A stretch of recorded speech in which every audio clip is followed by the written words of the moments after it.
Olá, sejam bem-vindos ao último podcast do ano. O número, eu já perdi a conta novamente, porque eu sempre falo, decorei, mas nunca decoro o número do podcast que estamos. Mas como eu já falei, é sem suspense jamais também, porque vocês já estão com o título, vocês já viram a thumb. Eu estou aqui com o Pedro do HQ Sem Roteiro, aqui uma pessoa fantástica. E hoje a gente vai falar aqui um pouquinho, né, sobre quadrinhos e política, né? Porque andam lado a lado e querendo ou não, andam sim. Quem fala que não, tá falando besteira. Mas aqui eu vou passar aqui a bola para o Pedro, ele vai se apresentar e a gente já já vai começar a falar um pouco mais. E aí, pessoal, prazer, bom dia, boa tarde, boa noite, seja lá o horário que vocês estão ouvindo isso aqui. Meu querido, muito obrigado pelo convite. É um prazer estar aqui no seu canal, conversando com você, conversando sobre quadrinhos, que é particularmente uma das coisas que eu amo, a linguagem que eu sou apaixonado. Meu nome é Pedro José, o pessoal me chama de PJ. Eu atualmente sou professor universitário, na área da comunicação. Eu sou formado em comunicação social, com habilitação em publicidade e propaganda. Tenho mestrado em comunicação. E a minha pesquisa já há 15, 16 anos é sobre histórias em quadrinhos. Faço parte de um projeto de extensão da Universidade Federal do Ceará, chamado Oficina de Quadrinhos, que é um projeto que ensina quadrinhos para a comunidade.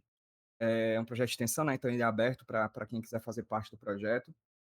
Estou de roteiro de lá há um tempão.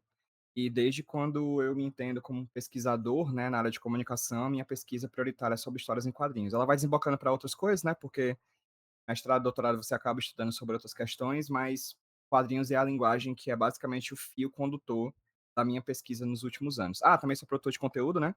Eu sou produtor de uma página chamada HQ Sem Roteiro. Eu produzo vídeo para as redes sociais diariamente sobre política, cultura, tecnologia, arte e quadrinhos também, ocasionalmente. E o HQ Sem Roteiro, ele é a ponta de lança do meu pensamento, das coisas que eu produzo academicamente, professoralmente. Como pesquisador que eu sou, o HQS Roteiro ele é o suprassumo, assim, a ponta final, prática, pragmática daquilo que acontece dentro dessa cabecinha aqui. E bom, como eu falei aqui, né, quadrinhos e política andam lado a lado. E a gente vê que ultimamente, né, tipo assim, os filmes mesmo, né, eles vão querendo já desvincular esse um pouquinho esse lado, né, mas agora a gente vê que os caras já estão seguindo, né, inclusive no X-Men, né, Dias de Futuro Esquecido, tem fala muito mais abertamente sobre isso, né, mostrando o político, e também já na série agora, né, do X-Men 97, a gente já vê ainda muito mais isso. Eu queria saber aí de você, assim, quando você era mais novo, você via esse lado político nos X-Men ou você pensava assim: "Nossa, não, é só tipo uns heróizinho com poder, é só uns bonequinho aí com poder e lutar contra a galera aí"? Cara, quadrinhos é uma coisa engraçada, assim, na minha vida. O primeiro quadrinho que eu li na minha vida, assim, que eu li Turma da Mônica, né, li Pato Donald e tal, mas eu lembro muito fortemente de um quadrinho do X-Men que meu pai me deu quando eu era mais novo, assim. Eram quadrinhos daquele que eram compilações de várias histórias diferentes. Eu não sei de onde é que elas vieram, não sei para onde elas foram, porque meu pai me deu exclusivamente aquela edição. E eu lia bastante, eu gostava, eu li e reli essa edição várias vezes, e era pelo entretenimento, cara. Assim, eu comprei, eu foi da época de comprar as primeiras levas, assim, de mangás que ficaram mais conhecidos da JBC, tipo Sakura Card Captor, Samurai X, sabe? Quando esses quadrinhos chegaram aqui no Brasil. Então, eu lia quadrinho, mas era uma coisa muito do entretenimento, uma coisa muito pontual, eu não era um leitor assíduo. Né? Eu passo um grande tempo da minha vida sem ler quadrinhos, que é a adolescência, eu volto para a faculdade, na faculdade eu encontro a oficina de quadrinhos, que é o projeto que eu te falei, e é na oficina de quadrinhos que eu realmente percebo algo ali, saca? Algo interessante. Ainda mais estando inserido em uma lógica de uma universidade pública, né? Da pesquisa, do estudo. O quadrinho ele aparece para mim como entretenimento, mas ele me aparece também como um objeto de pesquisa, como objeto de análise, como objeto comunicacional, como objeto histórico, como objeto midiático, enfim. Então, existem esses 2 momentos, a criança que lê quadrinhos, e adolescente, pré-adolescente que lê quadrinhos, que gosta do que lê, e o adulto que chega no quadrinho com um outro approach, assim, chega com uma outra abordagem. Dito isso, não, eu acho que eu nunca vi como criança uma dimensão política dessas coisas. Eu achava interessante, de certa maneira elas me influenciavam, obviamente, né, você não tem como não ver uma dimensão ali do preconceito quando você lê e assiste sobre X-Men, não tem como, cara, é impossível, né.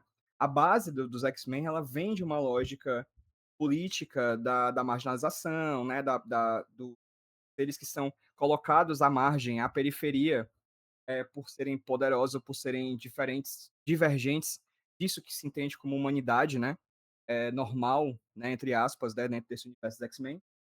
Então, o mais interessante disso tudo, ao meu ver, sabe, é perceber, cara, que tirar a política não é as pessoas que colocam política nos quadrinhos. O esforço é as pessoas que tentam tirar a política deles. Sabe? O esforço está no movimento contrário. As pessoas tratam, por exemplo, quando querem criticar, por exemplo, a existência de política nas HQs, se procura muito essa ideia de que existe um esforço, uma agenda, um esforço deliberado em se colocar política nas HQs, sendo que, na real, elas sempre estiveram lá, pô. O Capitão América tá dando soco na cara do Hitler na primeira edição do Capitão América de 42. Isso não é político? Sabe, quando você tenta tirar isso da existência, pô, a Mulher Maravilha, o Batman sendo bilionário, o Superman, pô, o Superman é um refugiado, cara. Então, quando você vê personagens que encantam esse imaginário super-heróico dos quadrinhos, e por muitas vezes a gente confunde quadrinho com super-herói, é uma coisa pra gente discutir também, né? Porque nem todo quadrinho de super-herói, também é, mas não é somente. Eu vejo que o esforço maior das pessoas que tratam política e quadrinhos com uma dimensão crítica, como se essas coisas não pudessem misturar, o esforço maior é de quem tenta tirar, porque a política está lá, sempre esteve e sempre vai estar, mesmo quando não é explícito. Então, isso que exatamente isso, né, porque o quadrinho do X-Men, né, ele surge, né, assim, tipo, inicialmente o Stan Lee fala que ele só quis criar porque, tipo, sem ter origem, né, tipo, só fala assim: "Ah, tem poderes", mas tem justamente ainda na época do Stan Lee, né, que assim, Stan Lee também não escrevia, né, gente, então, tipo assim, se vocês forem ler um pouco da história O da Marvel método Marvel de escrita dele, né? Ele é, joga a ideia e os outros que se dane. exatamente. Mas ele já tinha uma ideia ali, né, de tipo assim, só porque eles têm poderes a sociedade não vai aceitar, né, então, tipo assim, já tinha a questão preconceito ali vivida, né, e também justamente porque já a Tempestade, né, foi a primeira heroína, né, porque já tinha um herói negro, então a Tempestade foi a primeira heroína negra. Então, tipo assim, na Marvel, né, pelo menos, né, tipo, já Uhum. tinha em outras HQs, né, já existia personagens negros, né, em outras HQs, né, que você falou, né, HQ não é só de herói, né, tipo assim, existia mais personagens. Sim, sim. Mas eu acho que, assim, o X-Men, ele sempre foi, né, a partir do momento que eles surgem e mostrando, assim, que eles são marginalizados, porque a sociedade não aceita eles por eles terem poderes, e já tem personagens ali de, tipo, das minorias, então, tipo, gente, quem lê X-Men não entende que aquilo é política pura, pelo amor de Deus, para de ler X-Men. Mas, cara, vamos pegar essa época da Marvel, a época do Stan Lee dando as ideias para as HQs nascerem. As X-Men nascem, eles têm um subtítulo, né? O famoso Filhos do Átomo. Os caras são X-Men. Ele criou as X-Men que nascem com poderes para não ter uma origem, mas existe uma origem ali. São personagens que nascem superpoderosos por causa da influência de pessoas que trabalharam nos projetos Manhattan das bombas atômicas. Bomba atômica é uma coisa política, né? Se você pega o Hulk, por exemplo, ele é os raios gama da radiação. Você pega, por exemplo, o Tony Stark, bilionário das armas, né? Do projetos armamentícios dos Estados Unidos. Você pega o Homem-Aranha, cara. O Homem-Aranha foi picado pelo quê? Por uma aranha radioativa. É interessante. Já fiz até vídeo sobre isso, dizendo que, pra mim, a aranha do Homem-Aranha, ela é a história da ciência, né? O quadrinho, ela é uma aranha radioativa, ou seja, tem ali a questão do medo nuclear. O filme de 2002, né, do Tobey Maguire, é uma aranha modificada geneticamente. A gente está falando ali da virada do milênio, né? A genética era a grande força da época, a grande força motriz da ficção científica da época. Você tinha os X-Men nos anos 2000, você Parque dos Dinossauros em 93, 94. Você tinha, talvez dessas obras todas, a melhor de todas, que é a novela O Clone, da Glória Pérez, de 2001. Então, assim, a ficção científica, o clone, a Dolly é o primeiro mamífero nada em 95. Então, a virada do milênio, tá olhando para tá percebendo o aperfeiçoamento de si próprio. E a aranha que pica o Parker do filme não é radioativa como foi de 60, que era o medo nuclear da Guerra Fria. Tá falando de uma aranha modificada geneticamente. Aí corta para os anos 2020, corta para o menino Miles Morales sendo picado por uma aranha que atravessa de menino Miles Morales filho de um policial negro, filho de uma enfermeira latina, que trabalha com grafite, que é uma coisa que é uma mistureba doida. Então, ele já trabalha com a ideia de transgredir barreiras, de atravessar, de acabar com purismos, né.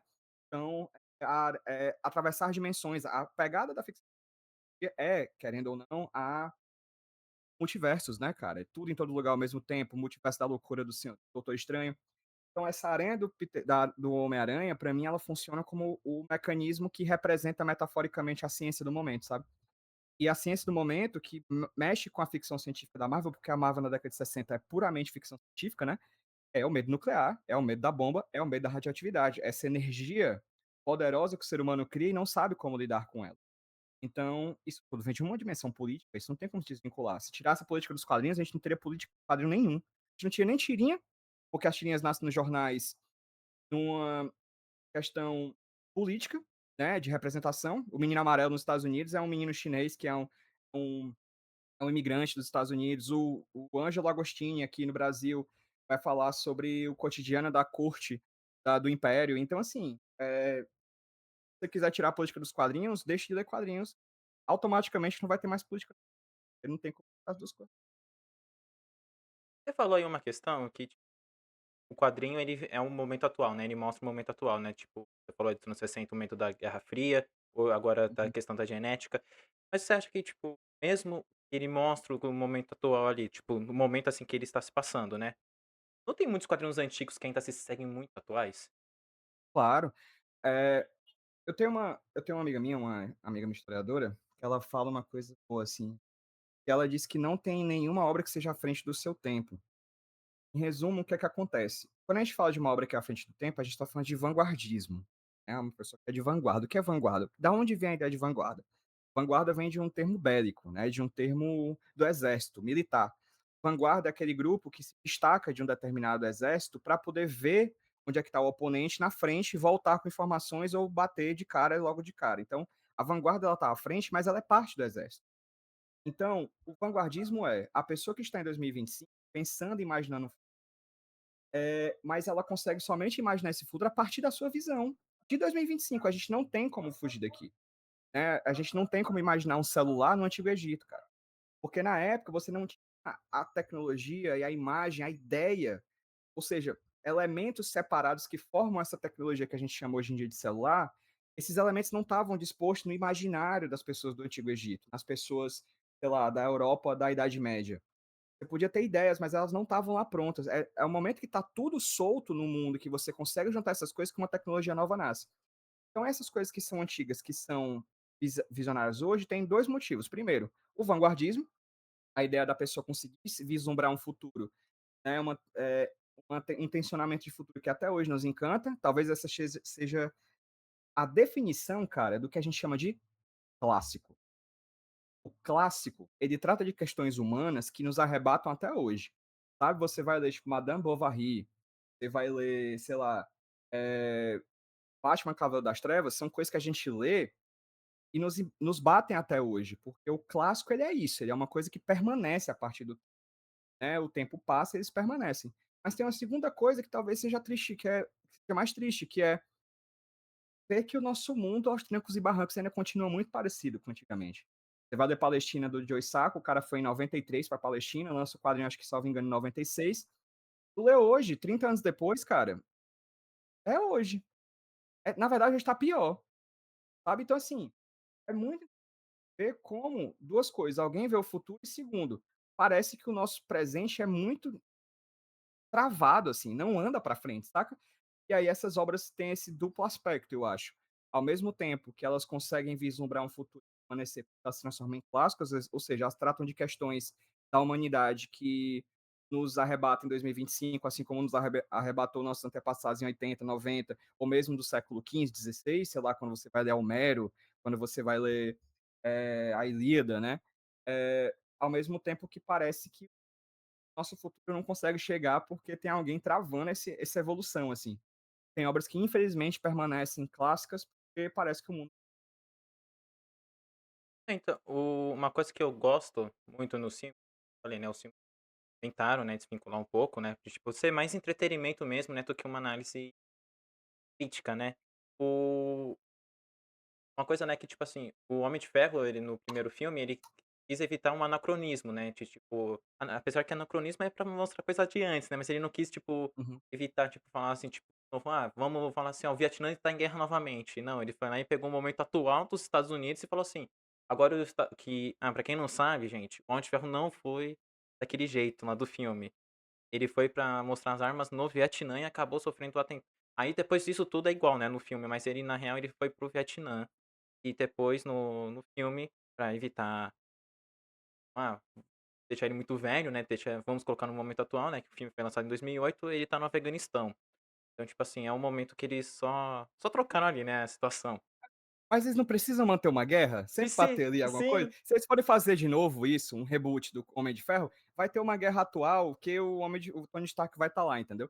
Mas que eles precisam manter o mercado da guerra rodando, porque isso gera histórias pra eles. É muito bizarro isso, né. sim. Então Quando você e pega os va as para desculpa, os vários reboots do Homem de Ferro na década de 90 e 2000, sempre vai ter uma guerra ali que vai dar pra adaptar, entendeu? Isso é muito estranho. eu não duvido que, tipo, é porque o Homem-Aranha do MCU não teve origem, né, porque se a gente for ver Uhum.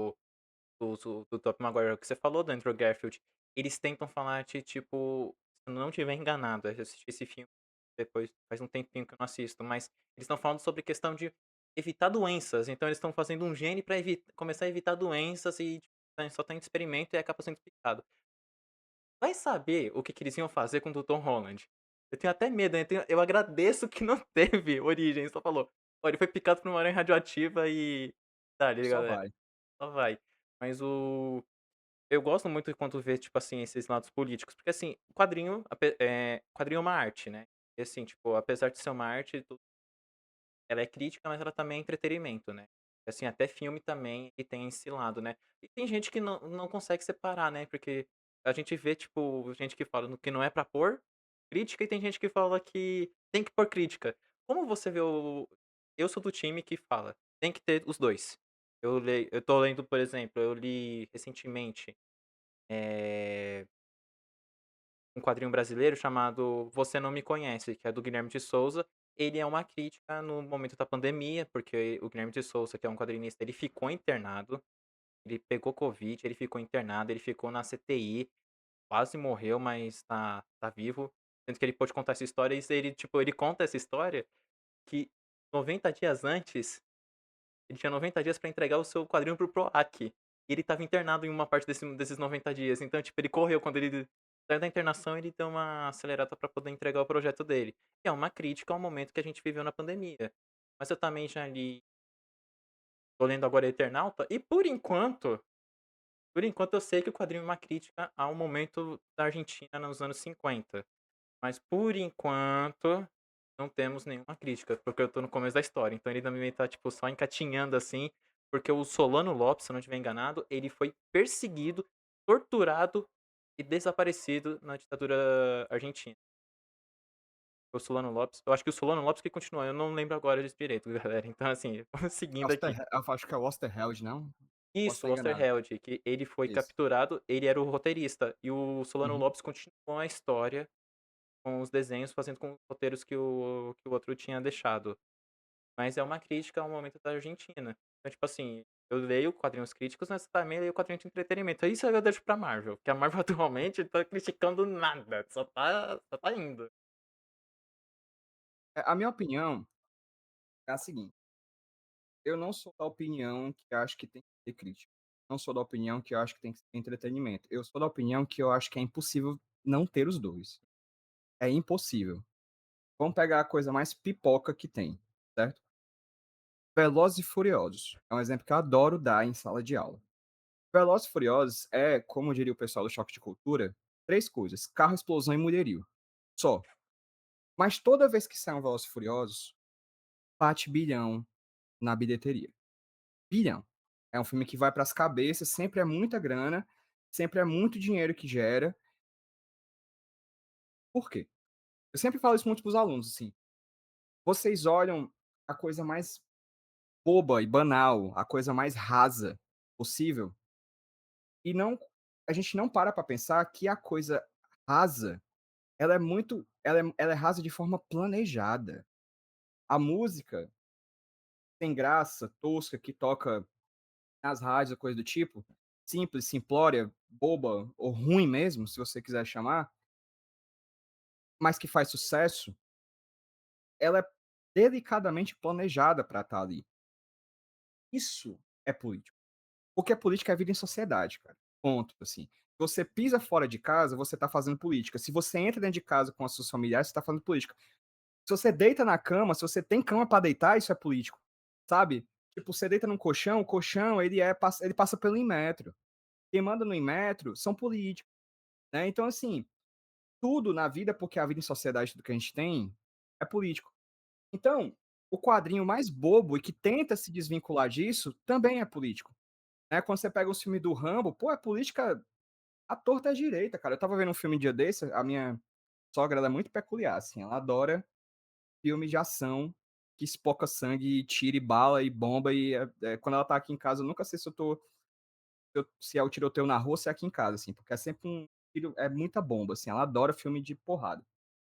Ela adora o filme do Steven Seagal, que ela chama do cabelinho, né, que é o cara que tem o cabelinho preso na cabelo, ela chama de cabelinho. E ela estava vendo um filme do Schwarzenegger, em que clássico, né, terroristas matam a família do Schwarzenegger, ele vai atrás de vingança. Esse filme, salvo engano, é de 2002 ou é 2001. E é muito forte, por quê? Porque é um filme e o atentado terrorista, ele é feito por uma célula terrorista narcotraficante da Colômbia. E se tu troca a Colômbia por Venezuela, tu vai ver exatamente o discurso de Donald Trump hoje, agora, nesse momento, entendeu? É a mesma coisa. Então é sempre o americano que vai lá pra fora pra destruir a ameaça que invade os Estados Unidos, né. Eu vi falando disso, filme Catástrofe, aquele filme que os Estados Unidos é destruído por um meteoro, um cometa, uma onda, um monstro, né, enfim.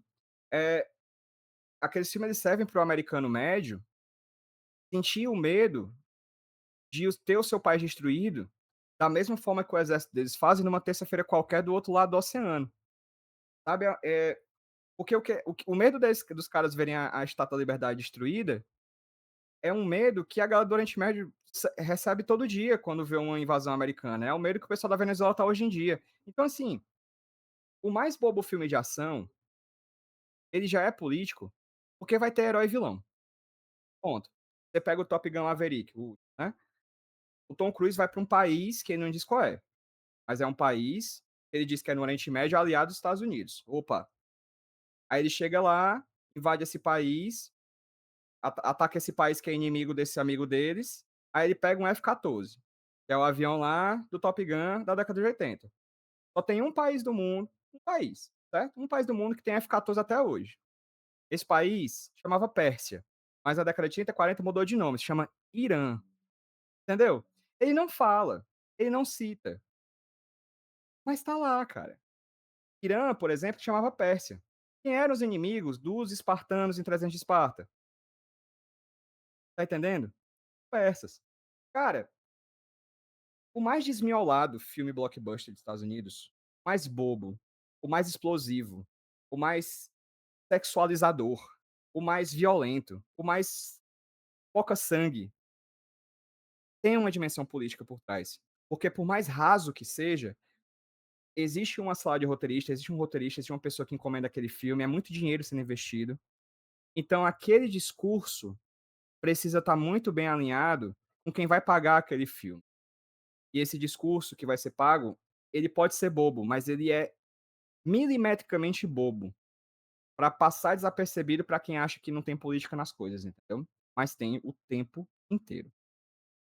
Então, eu tenho uma opinião, assim, porque eu acho que é o seguinte, quando tem esses filmes, assim, pipoca, que nem Top Gun, é bem lembrado, eu não lembrava disso, ele não fala mesmo o nome do país Não, que ele fala vai não. invadir, ele só fala: "Ó, precisamos fazer isso aqui", e mata os cara, né, tipo, tem que resolver. Mas é assim, ó, é assim, cara, que acontece sabe o quê? 11 de setembro de 2001, Hum, 2 aviões batem nas 2 torres do World Trade Center. Quem é o responsável personalizado daquilo? Osama Bin Laden. De onde é o Osama? Arábia Saudita. Onde é que o Osama estava escondido? No Paquistão. Quem é que os Estados Unidos invade? O Iraque. O que é que o Iraque tem, que a Venezuela tem? olha, Petróleo. E aí o que que acontece? Quando você faz um filme e o inimigo não tem nome, mas tem cor de pele, mas tem um idioma, fica muito fácil para o americano médio achar que Paquistão, Arábia Saudita e Iraque é a mesma coisa. Ele vai bater palma para o presidente dele que vai invadir o Iraque, porque na cabeça dele, tu já viu o vídeo disso, um americano médio não sabe apontar um país no planeta. Cara, eu fico muito puto. O cara mostra o mapa mundi, os caras não sabem.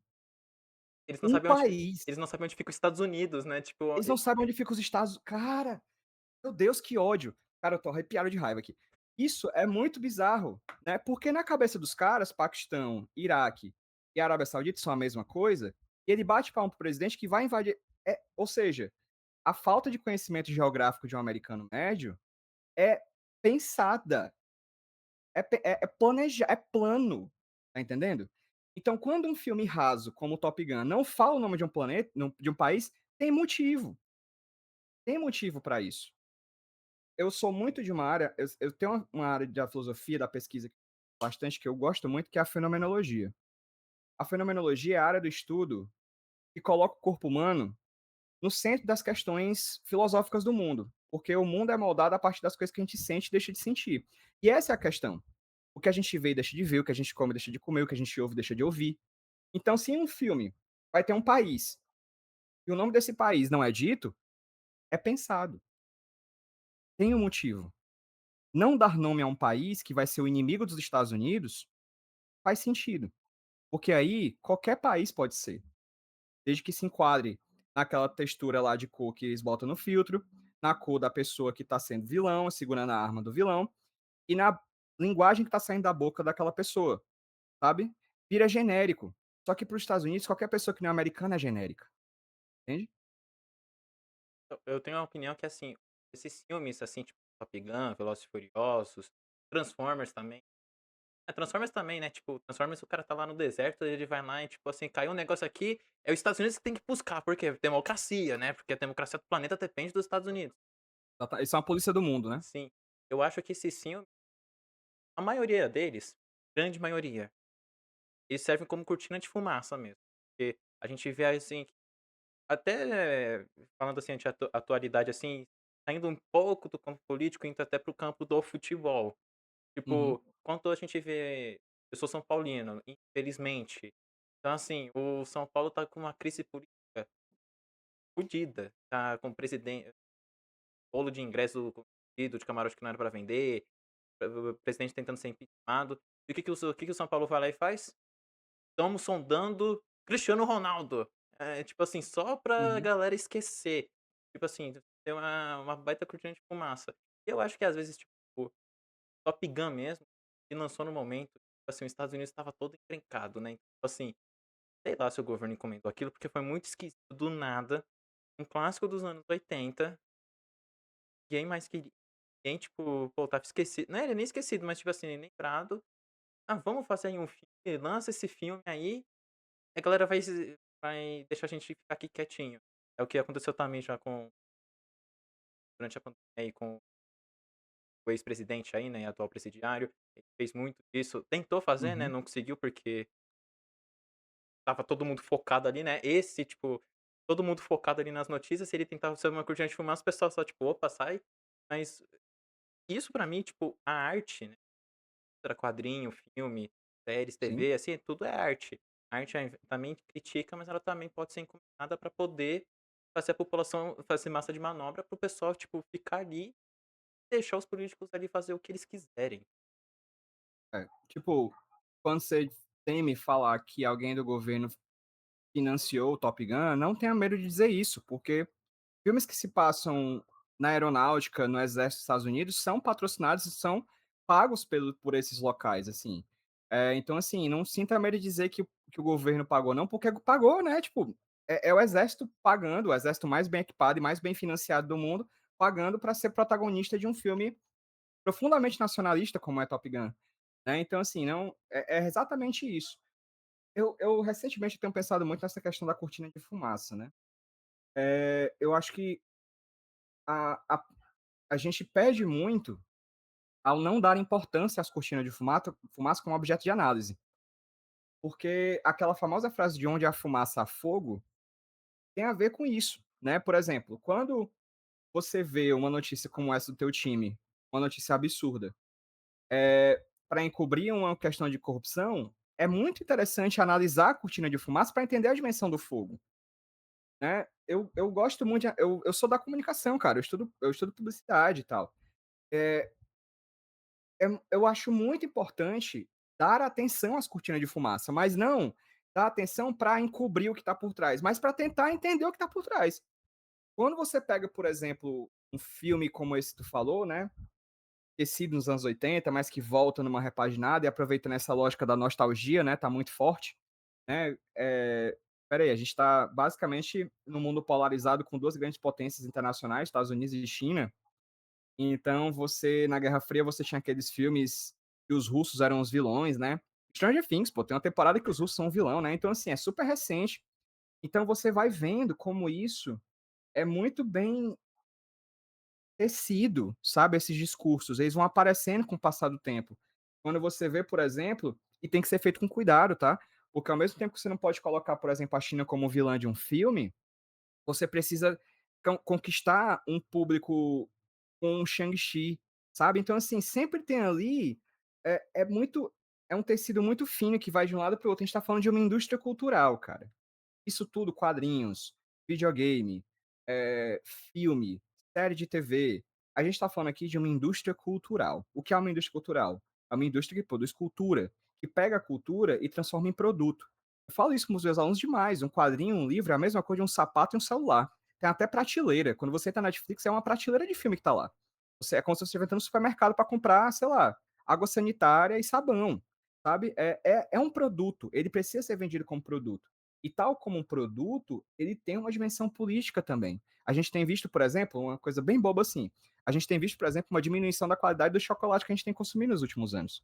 O chocolate que a gente consumia há 10 anos era consideravelmente mais saboroso do que o chocolate que a gente tem hoje em dia, porque ele foi barateando a produção e diminuindo a qualidade do chocolate, né. Eh, isso é político, pô.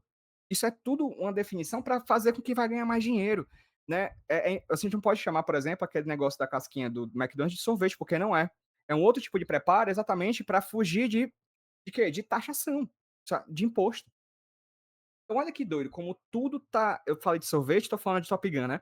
Mas é isso, cara, tipo, esses filmes eles fazem eles funcionam para criar ideias nas cabeças das pessoas. Sabe, eles têm uma intenção, eles não vão fugir disso, né. Quando você vê, por exemplo, Pantera Negra, pô, filmaço do caralho, assim, tipo, e tem política até o talo, né. Você pega a Capitã Marvel, pô, os caras pegaram a Capitã Marvel é um filme que eu acho muito doido, porque os caras pegaram os caras que eram os grandes vilões, né, que eram os Skrulls, né, tipo, dos quadrinhos, e transformaram em refugiados, brother. Os Hum, caras trataram uma dimensão dramática dos Skrulls que nunca tinha sido tratado, por quê? Porque era uma outra questão. Tem um caso em específico, eu lembrei agora, tem um documentário que eu gosto muito, chamado Pumping Iron, certo? Que é o Pumping Iron? É um documentário da década de 70 sobre os bastidores do Mister Olympia, né, que é o do homem mais forte do mundo. Tem 2 personagens principais nesse filme. Um, que talvez você conheça por outro papel, que é um certo Hulk chamado Lou Ferrigno, hum. e tem um outro cara que é o oponente do Lou Ferrigno nessa competição de halterofilismo, exatamente, né, de de Homem Mais Forte, etc., que é um cara que já é bem pouco conhecido, chamado Arnold Schwarzenegger. Há Só pouquinho, que né, o Arno pouquinho. pouquinho, pouquinho. Só que o Arnold Schwarzenegger, antes de ser o Arnold Schwarzenegger, né, ele era um Hum. cara do esporte, né, da exibição. Ele não era ator ainda, ele não tinha feito Conan, ele não tinha feito Predador, enfim. E aí, cara, nesse filme em específico da década de 70, o Schwarzenegger, ele é insuportável. Ele é muito chato. O Lo Ferrigno é um menino velho, assim, que ele é inocente, sabe, ingênuo. Ele tem, tipo, uma blusa da sorte, que ele treina com a blusa da sorte. É uma criança, assim, grande. E aí o Schwarzenegger rouba a blusa da sorte, esconde, sabe. E aí, eu lembro de ter visto esse filme e publicar nas redes sociais, eu na época publicava no Facebook todo filme que eu via. E um amigo comentou assim: "Cara, é muito legal ver um filme que o Schwarzenegger é o vilão, né, porque a gente sempre vê filme que o Schwarzenegger é o herói". E aí um amigo nosso mais velho, uns 20 anos mais velho, chegou e disse assim: "Cara, sabe o mais legal? Na década de 70 esse filme o Schwarzenegger era herói, porque na década de 70 o herói fazia o que era possível pra vencer". Então todas essas atitudes que a gente vê como antiéticas hoje em dia, na década de 70 eram vistas como vantagem, eram vistas como coisas boas, eram vistas como virtudes. Porque o verdadeiro herói faz o que é possível para ganhar. E olha que doido, em 50 anos, essas coisas podem mudar, de um lado para o outro, para cima para baixo, da esquerda para a direita, da direita para a esquerda, pra frente para trás. Porque a sociedade muda, as pessoas na sociedade mudam também, e como é que as pessoas mudam? Por meio de cultura. E o que é a indústria cultural? Uma indústria que faz cultura, né, além de tudo também faz cultura. Citou aí que, tipo, hoje tem antes, né, era a Rússia, né, a União Soviética, né, contra os Estados Sim, Unidos, né, e a gente tem agora hoje a China. E é curioso ver que, tipo assim, a China não foi assim do dia pra noite que eles estão agora enfrentando os Estados Unidos no cinema. Foi um processo muito, muito lento e que, tipo assim, é papo de, tipo, a Legendary, que o pessoal nem sabe que é chinesa, a Legendary foi caminhando, caminhando, caminhando, caminhando, caminhando, indo aos poucos para poder falar assim: "Agora a gente tá no topo". E hoje eu vejo que os Estados Unidos têm só com medo, eles todo filme antigo lá na época da Guerra Fria, os soviéticos eram os vilões. Eu acho que eles estão assim, com receio, porque, tipo assim, se eles colocarem a China como vilã, eles vão perder um mercado muito grande, porque, assim, é papo de quase exato. 2 bilhões de pessoas ali. Se você fizer um filme onde todo mundo for assistir, todos os chineses assistir, e pagar $1 o ingresso, é 2 bilhões só ali na China. Eu acho que eles têm um receio e sim, medo de fazer com a Rússia e acaba se lascando com eles. E a Legendary tem coisa com a Paramount, que é Paramount daí tem o Shang-Chi, né, mas tem uma coisa que eles fizeram recentemente esse ano, que é aquele filme Ah 2 não vai poder concorrer ao Oscar, porque não estreou no circuito comercial de Los Angeles, então O que demonstra que o Oscar é uma competição de cinema regional. Não é exatamente. mundial, é dos Estados Unidos, ela é regional, ela é nacional, Por isso né. que tem a categoria melhor filme estrangeiro, né, porque eles Exato, falam assim: "Não, vocês não podem concorrer aos 10 melhores filmes americanos, tem isso. os outros 5 do resto do mundo, onde só pode concorrer um por país, e é isso, tipo, É. segue que segue. Mas eu acho que o que eles estão tentando fazer com a China hoje eles serem um aliado. Tipo assim, aquele aliado que é tipo assim: "Você é meu inimigo no comércio, mas nesse aqui da indústria, eu quero que você seja um aliado, porque Amigos, amigos, né. a gente vai ser amigo aqui porque você tem a grana, você tem dinheiro, você tem tudo aqui, então vamos ser amigo aqui nessa parte, mas assim, ó, é o seguinte, o Uhum. produto é comigo, não quero seu É. filme não". Cara, deixa eu dizer uma coisa aqui, eu tô olhando aqui, eu pesquisei, eu adoro essa trivia, né. Uhum. Tô num site chamado Goal, né, goal.com. Tu consegue me dizer os 4 assim, que vem na tua cabeça, assim, chuta, certo? As 4 competições de esporte, mais assistidas do mundo, que tem maior audiência? Ó, Vamos lá. eu sei que eu vi recentemente isso, eh, campeonato de cricket indiano saiu da Disney Exato. saiu do Disney Pronto, Plus, e a Disney Plus tá preocupadíssima, porque vai perder a Disney tá preocupada, porque vai perder muita gente ali da Índia, né, porque é perfeito. 1.500.000.000 Ó, ou já passou dois vou bilhões pegar aqui, ó, os 4 maiores que eu tô vendo aqui. Primeiro, Copa do Mundo de futebol, obviamente, Sim. né, o segundo é o Tour de France, que é Uhum. aquele esporte lá do ciclismo, né. Sim. O quarto é os Jogos Olímpicos e o terceiro é a Copa do Mundo de Cricket. Por quê? Porque, bicho, se você faz um negócio na Índia, você já tem, possivelmente, 2 bilhões de pessoas para assistir. Se você lança um filme na China, você tem aí um mercado potencial chinês de 2 bilhões. Pô, é gente pra caramba, cara. É muita gente. É muita gente. E ainda vai pra fora para outras pessoas verem, né. Então, assim, além de você ter um mercado interno estupidamente grande, gera muita riqueza, você ainda exporta esses produtos, pode gerar ainda mais. Então, eu lembro muito de uma fala quando, por exemplo, o Trump venceu a segunda eleição dele, de alguém conversando com esses representantes da China, né, representantes comerciais da China, que falam para ele se a China está preocupada, né, com os Estados Unidos e tal. E, gente, a China tem 5.000 anos, tá ligado? Assim, os Estados Unidos não existia.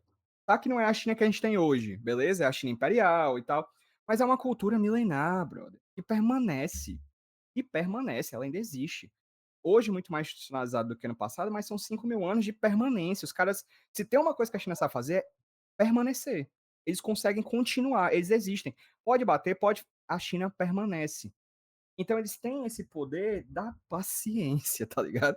Tipo, grite, meu amigo, pode fazer o que você quiser, esperneie. Nós temos 2 bilhões de pessoas aqui dentro, que se ninguém quiser dar mais nada, a gente consegue sobreviver, tá de boa, tá tranquilo e tal. Mas quer conversar? Tamo aqui. Tem um outro papo muito bom que eu vi uma vez sobre um cara falando sobre o Congo. Que o Congo é um país capitalista e tal. E ele fala, cara, a diferença do tratamento da política externa do Congo com os Estados Unidos e com a China é o seguinte: os Estados Unidos chega e diz, cara, eu quero fazer tal coisa no teu país. O Congo diz, não. Ah, então tá bom, vamos invadir. A China chega e diz, quero fazer coisa com o teu país. O Congo diz, não, pois eu vou lá em casa, volto já com uma proposta melhor. Porque os caras sabem ganhar desse jeito. Os caras sabem permanecer, os caras têm a paciência do mundo. Ah, não quer agora? Tudo bem, amanhã a gente volta. Mas eu não quero. Não, fica tranquilo, eu vou trazer. Entendeu? Tipo, eles convencem, eles têm um poder da permanência. Eles têm uma resiliência absurda. Enquanto os Estados Unidos não quer, tá bom, vou te sequestrar, sabe? E isso nós vemos desde sempre, assim, desde, sei lá, grande parte das guerras do mundo são influenciadas pelos Estados Unidos desde o final da Segunda Guerra Mundial. O Chomsky fala, né, que desde a Segunda Guerra Mundial todo presidente dos Estados Unidos é um criminoso de guerra, porque ele tem uma máquina que ele precisa manter. Porque se não manter essa máquina de guerra, como é que eu vou fazer um reboot do Homem de Ferro no mês que vem? Exatamente.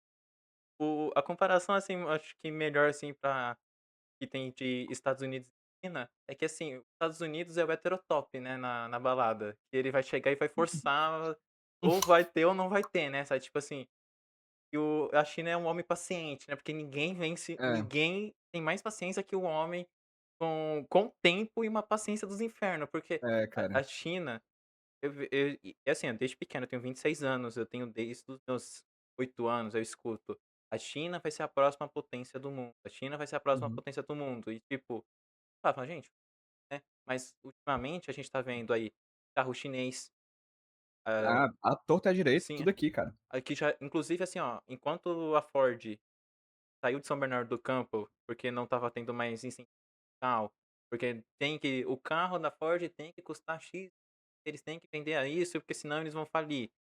Eles tiveram que sair do país. E a BYD só chegou, fez a concessionária, foi lá e comprou o terreno. Falou: "Agora eu vou fazer aqui", você fala: "Pô, o cara tá vindo pra valer agora". Os Uhum. Estados Unidos tem que aumentar a taxa de importação do carro chinês e proibir que eles tenham fábrica nos Estados Unidos, isso diz muita coisa também, né. Os Estados Unidos está com medo e eles não querem o crescimento, assim, tão acelerado da China. A China tá crescendo a passos grandes, mas os Estados Unidos, ele não permite. Ele tá esperando a China falir, que nem a soviética, mas você falou, Cara, eles são milenários, né, tipo assim, pô, eles não vão falir é tão fácil assim. é é a China foi inteligente nessa coisa da paciência, estrategicamente falando, porque grande parte das coisas que a gente consumiu durante grande parte da nossa vida, quando você pegava essa coisa que a gente consumia, do eletrônico ao produto de limpeza, quando você olhava para baixo tinha uma etiqueta chamada Made in China. Hum, Tipo, grande parte das coisas que a gente consumiu na nossa vida era feito na China. E qual é a estratégia disso? Os caras produziam na China e tinha um parque industrial gigantesco, mas a China sempre colocava nas letras miúdas de que o conhecimento e o know-how daquela produção ficava com eles, tá? Assim, a Tesla vai produzir lá carro elétrico, massa. A gente produz para você, mas o conhecimento vai ficar aqui, tá bom? E aí acontece o que aconteceu. Então, aos poucos, a gente está vendo o Made in China sendo trocado pelo Made by China. Não é somente uma coisa feita na China, é uma coisa feita pela China. Isso é paciência, brother. Eu tô falando aqui, tu falou que tem 26, eu tenho 35, cara. Eu lembro da Olimpíada de Pequim, saca?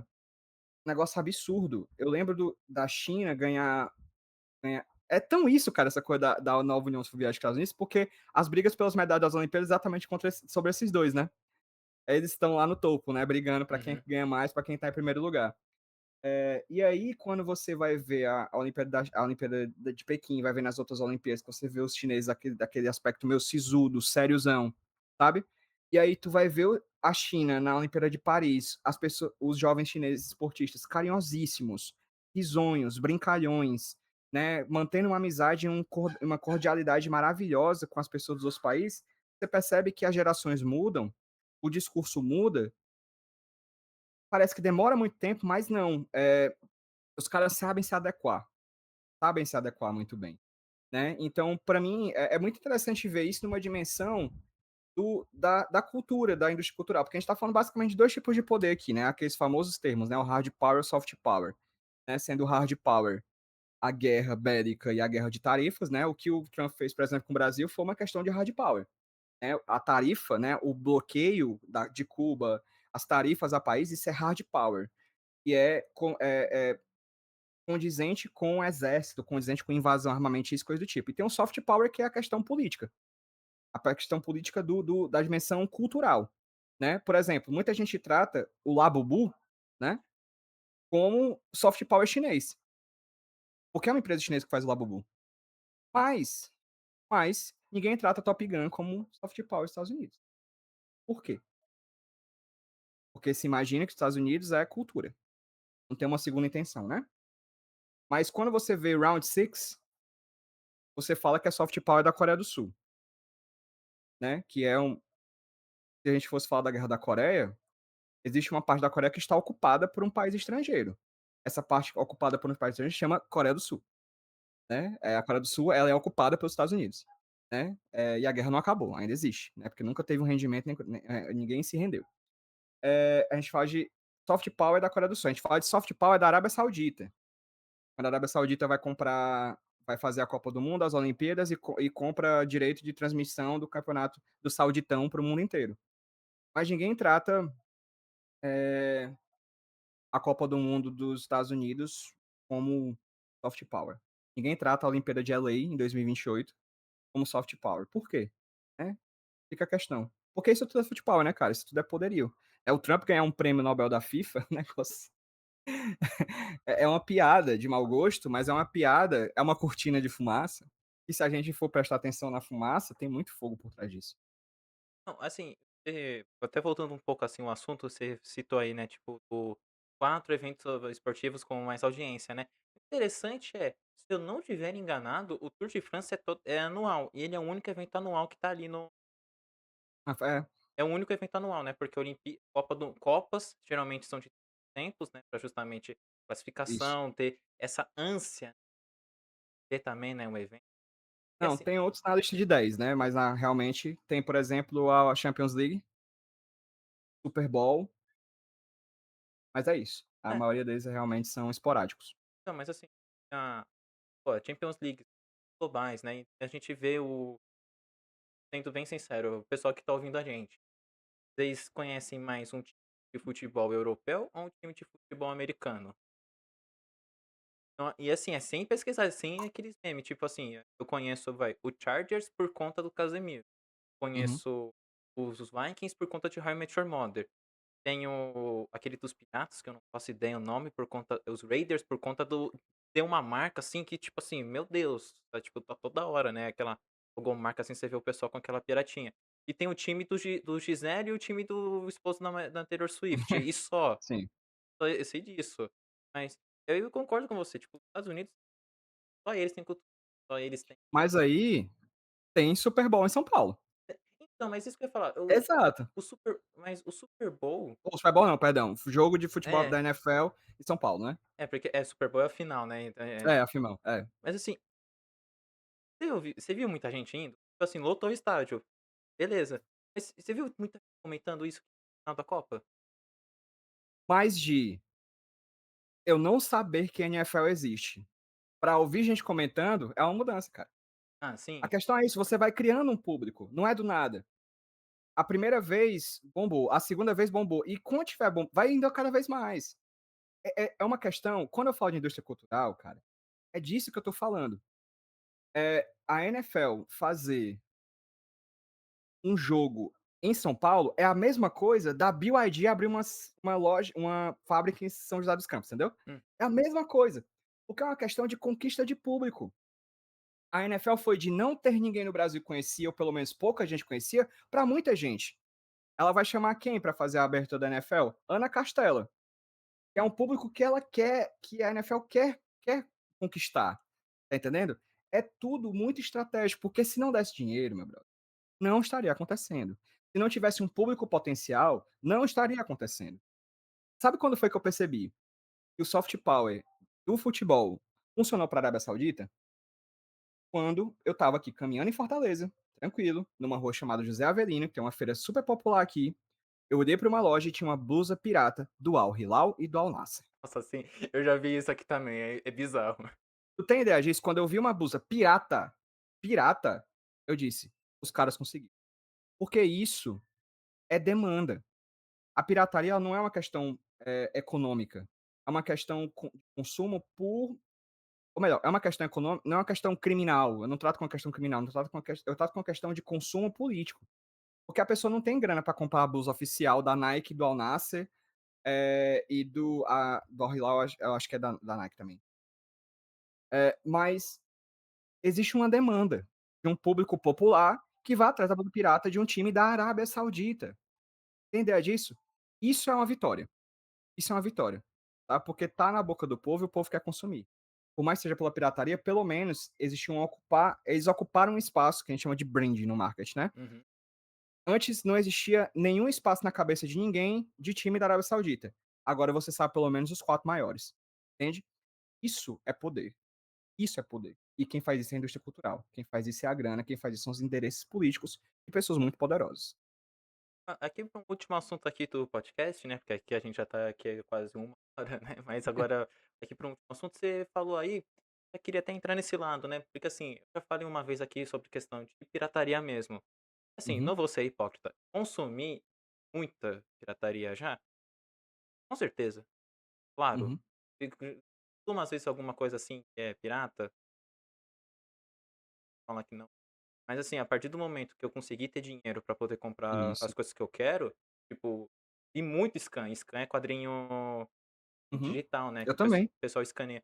Mas assim, a partir do momento que eu consegui ter dinheiro pra poder comprar o quadrinho e parar de ter que ler todo torto no celular, porque tinha que ficar dando zoom pra conseguir ler, porque, e a maioria das vezes a tradução não era oficial, né, ou a tradução era extraoficial, era feita por fãs, consegui ter agora acesso aos quadrinhos, eu vou lá, tinha comprei camisa falsificada de São Paulo, que agora eu tenho 2. Assim, Exato. não vou criticar, mas assim, você faz por quem consegue, tem condição e continua fazendo isso, sinceramente, assim, eu critico quem tem condição Uhum, de ter algo assim, né, o acesso a isso, fazendo isso, eu pouco. Mas não vou criticar quem não tem acesso e faz isso, porque tem até a frase lá do Mano Brown, né, no Podpah, ele sabe que ele tá fazendo sucesso porque ele foi na feira e o cara vendendo CD falso estava vendendo CD dos Racionais. Então, assim, isso eu uhum. concordo que o quanto eu tô no calçadão de Osasco, eu vi a camisa do Al Hilal e eu vi um menino com a camisa do Al Hilal escrito Neymar, falei É, assim: "Meu cara. Deus do céu, a Arábia Saudita vem". Cara, o Los Angeles, time de futebol dos Estados Unidos, contratou o Heung-min Son, uma grana alta, né. Por quê? Porque a comunidade sul-coreana em Los Angeles é muito grande. Então, cara, são coisas que ultrapassam as simples questões financeiras. A pirataria, ao meu ver, ela é porque a pirataria ela pode cair muito bem na discussão ética da corrupção, né. E a corrupção é subjetiva, eu não gosto muito de falar de corrupção das coisas, porque corrupção é uma coisa que você pega 2 pessoas de grupos políticos diferentes, e um faz corrupção, o outro não faz, assim, sendo que eles estão fazendo o mesmo crime, por exemplo. Então a corrupção é muito maleável, eu prefiro as questões mais materiais da coisa. E aí, pra mim, a pirataria é mais uma questão econômica de acesso, né, de acesso. Por exemplo, tem um vídeo, cara, eu não vou saber exatamente, acho que é Thor o nome dele, é um produtor de videogame, que viralizou uma época aí muito legal, que ele diz o seguinte: eu fiz um jogo e eu descobri que o Brasil era um dos que mais pirateava esse jogo. Eu adorei isso, porque eu fui atrás de saber o porquê da pirataria. Ele foi dizer: "Porque não tem como vender a minha versão em inglês para o brasileiro, porque é em dólar, e não tem condição de comprar". O que é que ele fez? Ele localizou o jogo para o português do Brasil e começou a vender com um valor tipo de R$ 8. Hoje, grande parte do faturamento da empresa desse cara é esse jogo sendo vendido no Brasil. Grande parte do faturamento dele é de um país que estava à margem do lucro dele, da grana dele. Por quê? Porque ele não viu a realidade social daquele país. Ele percebeu que ele poderia competir com a pirataria, não derrotar 100%, porque é impossível, Mas ele poderia competir e ganhar alguma coisa adaptando a realidade daquelas pessoas, e é isso que a gente tá falando, cara. Se quadrinho for mais barato, ele vende mais, brother. Se blusa de time for mais barato, vai vender mais, tá entendendo? Eu não caio nesse papo de que é a pirataria que faz as coisas ficarem mais caras. Não, não, não. Porque eu não vou gastar R$ 300 numa blusa do meu time que acabou de sair. Eu prefiro Uhum. não comprar. Mas se for pra comprar, eu não vou gastar R$ 300 numa blusa do meu time que acabou de sair. Não adianta. E eu tenho certeza que isso não é por causa da pirataria não, brother. Porque se fosse mais barato, vendia. Fortaleza e Ceará, que são os times daqui, os maiores, eles costumam fazer as camisas pop, que eles chamam, que são as populares. Eles lançam a camisa principal do time e depois eles lançam versões mais em conta, mas que fazem, que é uma versão mais barata disso. Então, assim, digamos que a camisa é 300 conto, a pop é de 90 a 100. Porra, esgota, velho. Esgota. A galera quer, mas a galera não pode. Tá entendendo? Então, eu vejo a pirataria muito dessa questão. Por exemplo, se não fosse a pirataria, cara, eu não teria 50 a 60%, tô chutando aqui, do meu conhecimento sobre anime, sabe, sobre filme. Cara, grande parte da minha dissertação de mestrado eu falo com tranquilidade. Eu peguei de livros em espanhol e inglês que nunca seriam produzidos aqui no nunca, nunca, nunca seriam lançados aqui no Brasil. E se eu fizesse fosse querer de fora, era um salário mínimo, um livro. Eu vou, seja bem sério, eu vou deixar aprimorar o meu conhecimento sobre a realidade por causa de um impeditivo financeiro? Não, eu não vou. Me perdoe. A ética não vai me ganhar nessa, entendeu? A minha ética com o meu engrandecimento, intelectual para ajudar e me tornar alguém melhor, um professor melhor, um aluno melhor, me tornar uma pessoa com mais cultura. Eu vou atrás de cultura que me é acessível. A cultura que não me é acessível, me perdoe. Vai ser, de um jeito ou de outro. Vai ser. Eu concordo que, assim, eu também tenho, assim, sei lá, você falou aí 50, 60% do seu conhecimento de filme, anime, coisas. Eu chuto que eu também vou colocar aí metade, porque, assim, ultimamente eu consegui aí assinar um Cinemark Club, aí eu tô indo Pronto, a gente vai atrás, cara, a gente sim, quer. eu vou à torta direita agora no cinema, sabe, tipo assim, eu vou 2 É, vezes, tem mês que eu espero juntar ingresso e vou 3 vezes, 4 vezes e, tipo assim, eu tenho um jeito de conseguir ir no cinema, né, vi que tinha um jeito mais barato. Mas antes de existir plano de assinatura, essas coisas assim, mano, quantas vezes eu já fui na barraquinha, pronto. drive, só pra conseguir ver o filme. E essa questão também, tipo, o todo em todo lugar ao mesmo tempo, aí já é uma crítica, assim, também à distribuição de filmes aqui no Brasil. Como eu moro aqui na cidade de Osasco, temos 3 cinemas em Osasco, o Cineplex, o Cinemark e o Cinescla, que é eu acho que uma galera vai conhecer. Cinescla, ele fica, acho que é esse nome, é bem esquisito mesmo, ele fica no shopping que explodiu. Então, assim, a galera que é mais velha vai saber, ou é de Osasco sabe lá o que é o Shopping Boom, lá só tem filme e Shopping pipoca. Boom, Shopping Boom, o pessoal chama de Shopping Boom, aí é foda. saía de baixo, é o mano, a galera morreu, o Hã. pessoal fica fazendo piada, né, mas enfim. A gente só tem esses 3 cinemas. Esse do Plaza, né, que é o explodiu, ele só passa filme pipoca. Quando eu falo filme pipoca, é aqueles filmes de massa. Disney, Avatar. Exatamente.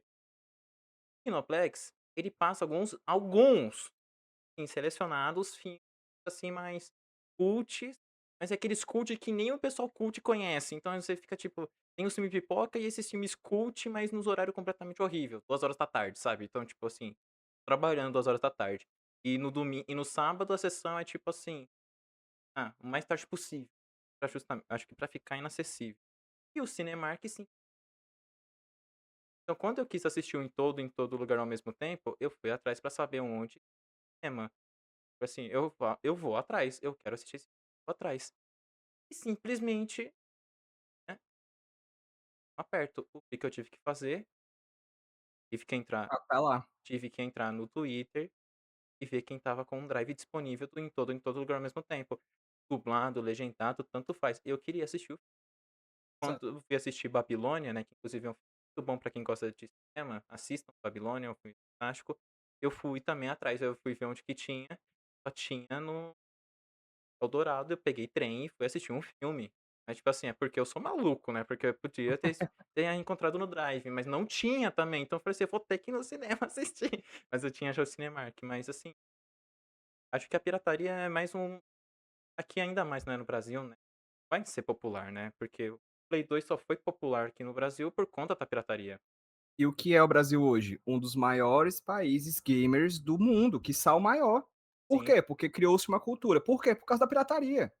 Sabe, o Play 2, cara, é um exemplo que tem que ser usado mundialmente, brother. Porque se o Brasil hoje consome PlayStation 5, Xbox não sei das quantas, Steam e o cacete, é porque criou-se uma cultura gamer no Brasil. E quem popularizou isso? A pirataria do PlayStation 2.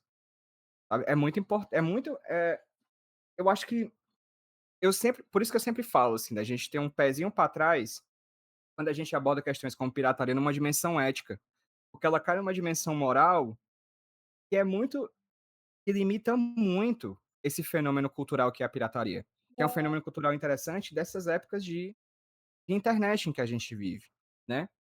Grande parte dos DJs, das pessoas que produzem música hoje em dia, vão consumir antes de Spotify, vão consumir música de outros lugares por meio disso.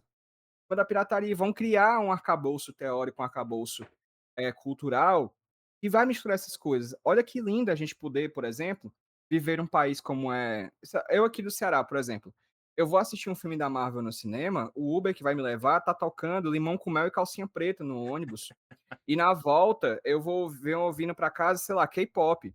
Olha que coisa magnífica, cara. Se liga nessas 3 partículas. Filme da Marvel, K-pop, calcinha preta. Olha essas 3 coisas, essas partículas em alta velocidade batendo e criando uma explosão. Olha a explosão que pode nascer disso, cara. Olha que fantástico.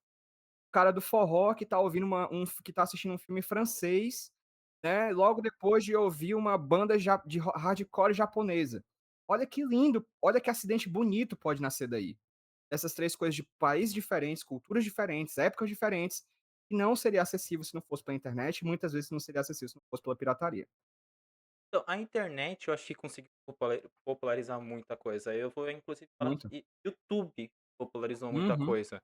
Porque o YouTube ele é, assim, graça, né, porque você tem que pagar a internet, aí pagando a internet você tem acesso a um site gratuito com trilhões de propaganda, mas você tem um uhum. acervo, assim, gigantesco. Eu já conheci muitas músicas antigas por conta do YouTube, você conhece muita coisa, filme que você não sabia por quê, que você tá lá vendo, assim, a propaganda, aparece, pá, um trailer de um Uhum. filme russo. Foi o que aconteceu comigo. Vi um filme chamado Guardiões, é um filme Ah, tô ligado. por conta de propaganda do YouTube na época. Então, tipo assim, eu acho que a internet ajudou muito, mas que nem eu falei, o Play 2 ele só foi popular por conta da pirataria e isso foi comprovado. Isso Uhum. não estou tirando da bunda, foi a Sony, já que falou também. A Sony fez medidas anti-pirataria no Play 3, porque eles, querendo ou não, assim, eles perdem dinheiro, eles perdem uma grana. E eles viram que, tipo assim: "Nossa, a gente tá vendendo muitos consoles no Brasil, mas tá vendendo pouco jogo". Aí eles falaram assim: "Vamos fazer medida protetiva para o Play 3". Brasileiro é foda, foi lá e conseguiu desbloquear. Óbvio. O você pega uma pessoa, um país que não tem dinheiro pra comprar 300 conto num jogo, um console na época que saiu R$ 6.000, fala: "Mano, o pessoal vai dar um jeito de desbloquear essa merda". E hoje eu acho que A gente sempre vê um cabo de guerra, cara. sim, É a empresa querendo ter controle sobre os seus próprios lucros do jeito dela e o povão dizendo: "Brother, não, não é assim exatamente. não", Mas entendeu? eu vejo isso hoje com Ah, sim. você tem um Xbox e o PlayStation que tem a PSN, planos de assinatura pra você poder ter milhões de jogos, o Xbox com Game Pass, que é a Netflix, vai lá, paga não sei quanto. Você tem o Switch, que recusa o valor que jogos, jogo de 8 anos, como o Zelda Breath of the Wild, ainda está no valor de lançamento.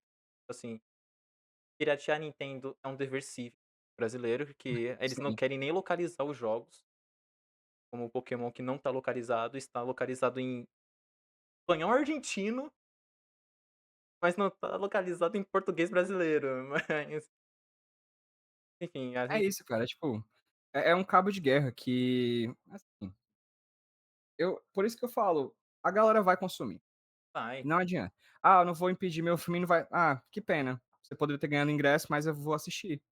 Ah, uma música, ah, o pessoal vai ouvir. Um jogo, vai jogar, cara. A galera não vai esperar, Porque assim, cultura pensa o seguinte, a quantidade de serviços de streaming que a gente tem, o quanto a gente gasta com isso. Esse tem que gastar mais para não ter propaganda no diabo do serviço de streaming, né.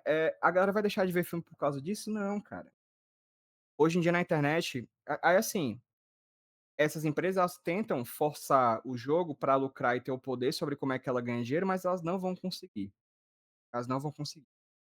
Sempre vai ter um brasileiro doido que vai dar um jeito de quebrar e vai popularizar e aí que se dane, porque é isso, sabe. Nós nunca tivemos tanto controle sobre as coisas que a gente consome na vida. Assim, antigamente a gente consumia o que estava passando na TV aberta. Hoje em dia, a gente grande parte de nós, né, porque ainda tem muita gente que consome somente TV aberta, porque assim, a TV aberta nunca vai morrer. Mas existem outras opções de consumo, de mídia, de cultura, e nós nos tornamos nossos próprios editores, né. É a gente que monta a programação do que a gente consome.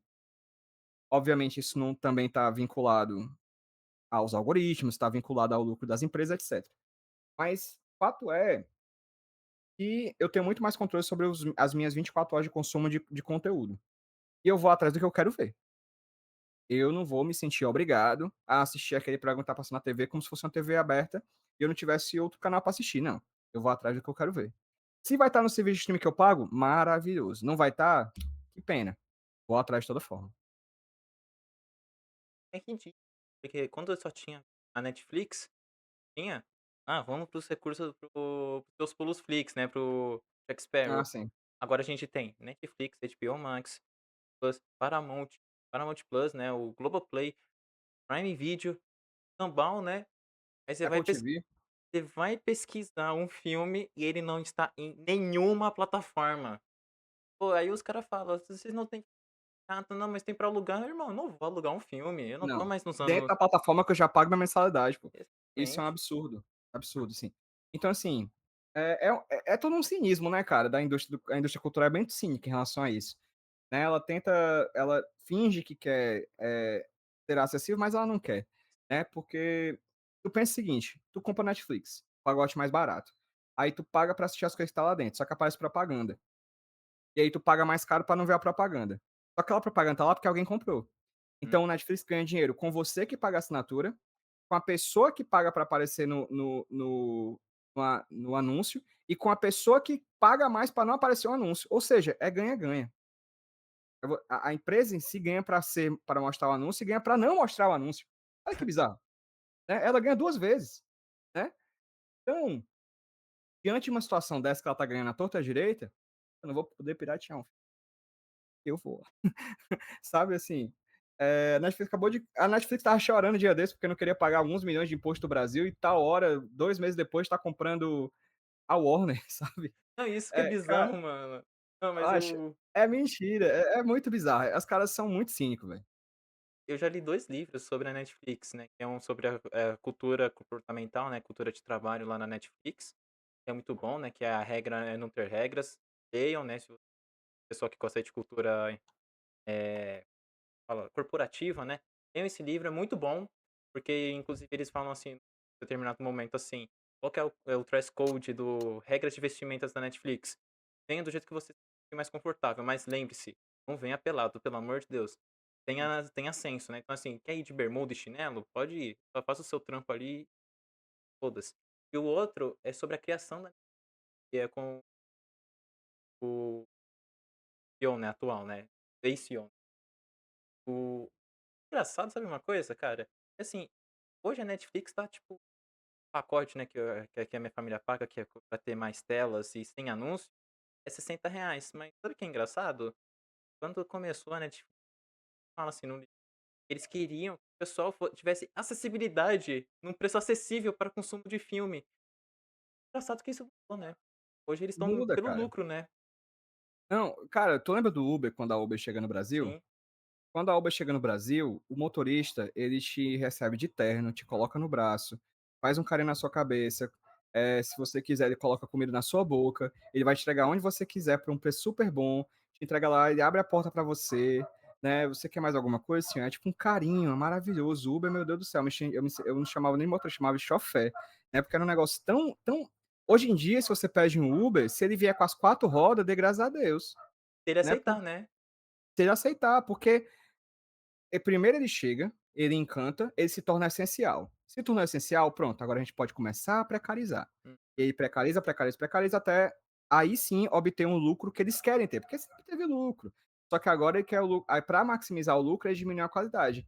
E aí a questão é: vou deixar de usar? Não, porque se tornou essencial na minha vida. Mas no começo era essencial e era lindo. Hoje em dia é essencial, precarizado, mas é o que tem. E aí a gente paga mais caro por um serviço pior do que quando ele chega, que a gente pagava mais barato por um serviço melhor. Só que o jogo vai invertendo por quê? Porque primeiro você, como a Netflix faz, ela é acessível. Aí você paga um valor acessível para assistir as coisas dela, e ela vai se tornando mais cara, mais cara, mais cara, mais cara, mais cara, bota anúncio, vai se tornando pior, porque o catálogo vai diminuindo, né? Passar do tempo, porque vai saindo coisa de lá para os outros streamings, enfim. O serviço vai piorando, mas o preço aumenta, porque agora a Netflix é essencial na minha vida. Eu não tenho como piratear a Uber, mas a Netflix. Então, Então, assim, exatamente, né, mas assim, uma coisa que você falou é bizarro, né, que eles não quiseram pagar, é uma taxa, né, de 6%, né, que eles têm que pagar aqui, né, que era 8, né, diminuiu pra 6, né, por era show. pouquíssimo, era uma coisa de milhões, assim, era coisa bem baratinha, e tal hora 70 e poucos bilhões. Assim, é porque assim, o que eu acho engraçado que engraçado, né, da parte da Netflix, engraçado pela Sim, cobrança. sim. Mas assim, é que a Netflix também fala tem um discurso que fala que produz coisas para as outras coi pra de outros países, né, tipo, pra incentivar, né, o fomentar ali, né, o Produção local. mercado local, né. Aí quando fala assim: "Beleza, mas vocês são uma produtora também então agora, né, porque antes a Netflix só era uma produtora, então agora vocês são produtora, vocês vão ter que pagar aqui, né, porque pessoal, vamos lá, sabia que a conta de celular de vocês, Chip aí tá Claro, Vivo que vocês têm, vocês estão pagando para o setorial. Assim, tem uma taxinha lá que você paga mínima, né, quando você vai no cinema você tá pagando para o fundo setorial. Então assim, por que que a Netflix não pode agora contribuir para o fundo setorial? Por que não pode? Exato. Por que que a Netflix é um cristalzinho encantado, você Vem pra cá, usufrui das estruturas daqui, usufrui de tudo é, daqui e vai embora. eles não podem? Concordo que eles têm pra contribuir para o fundo setorial, né. Eles não pegam quando vão fazer um filme brasileiro, eles não pegam o dinheiro do setorial? Lei do Rouanet não Exato. existe, galera, é lei do incentivo ao audiovisual, né, tem outra lei, né, que a Netflix pega. Se eles pegam esse dinheiro, por que que eles não podem contribuir? Aí eu se vocês produziram uma porra de um filme aqui no Brasil, vocês também agora como tá, mas a Netflix não quer. A Netflix prefere não pagar 1.000.000, mas prefere pegar 72 bilhões de dólares, comprar um estúdio pra poder incorporar agora nele. Afinal de contas, vai ser muito bom, né, ter a Warner pra isso. Terrível Sim. pra Warner, esses esses cara, né. A Netflix me irritou É, cara, é com essa complicado, porque compra. você vai vendo que é uma mistura muito nociva, né, que vai aglomerando, aglomerando. A tendência do capitalismo é essa, é o monopólio, né.